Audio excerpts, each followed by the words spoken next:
Well, they're obviously both very opposite ends of the spectrum. I don't know.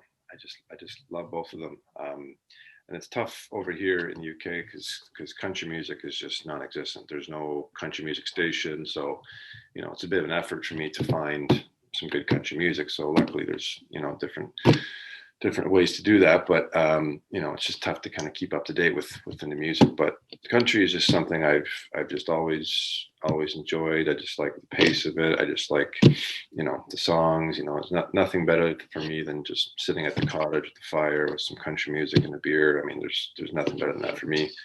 Um, and then Motley Crue. I don't know. I had this.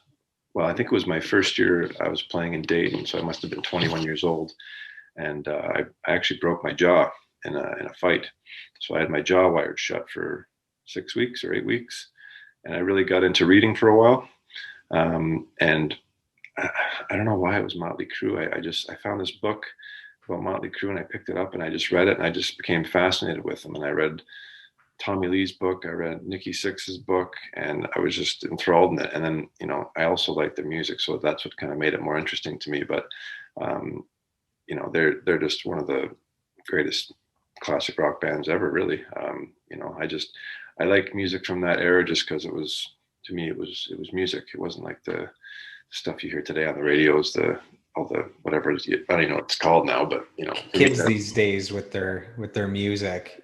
yeah, Yeah, that's Motley Crue. dating Did you myself. ever see Motley Crue live at all? No, I'd love to. Um, I'd love to see something like that, but I feel like they would tour Europe for sure. But I saw them in Montreal way back in the day. I went to Heavy Metal Montreal, so a festival, and I remember it was, I think, Disturbed and 3 Days Grace, and I mean those aren't very metal, but Motley Crue was on the bill as well. And man, Tommy Lee, strapped into his drum kit, yeah, going all the way upside down, crazy stuff. Unfortunately, I believe it's their guitarist who's been suffering from a very serious and horrible degenerative disease for years. And at that point, like, this is probably 15 years ago. Back then, he was like completely rounded over. And I think it's gotten worse since then. So they're probably not even touring anymore. But that's my history of Motley Crue. So I saw them live once, and they put on a show.